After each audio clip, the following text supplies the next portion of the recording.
Pope Francis on Sunday described his visit later this week to Mongolia, the first ever pilgrimage by a pontiff to the East Asian country, as a much-desired occasion to encounter noble, wise people. Speaking to the public in St. Peter's Square, Francis said the trip will also be an opportunity to embrace the Catholic community there, describing the church in Mongolia as small in numbers but lively in faith and great in charity.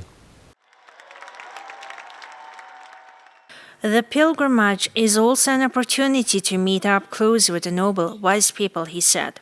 Francis departs on Thursday, returning to Rome 4 days later. There are fewer than 1,500 Catholics in Mongolia, where 3.2 million people live in one of the world's least densely populated countries. The Pope said Mongolia has a great religious tradition that he will have the honor to know, especially in the context of an interreligious event during the trip.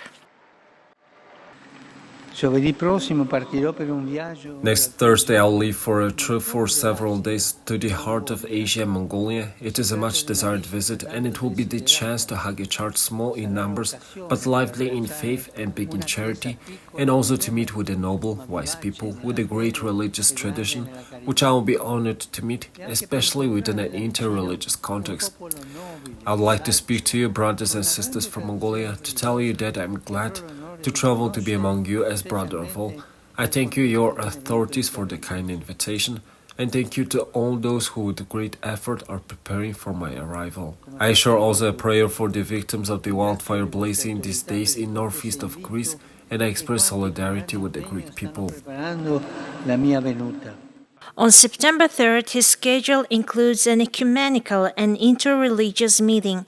The largest percentage of Mongolia's people are Buddhist.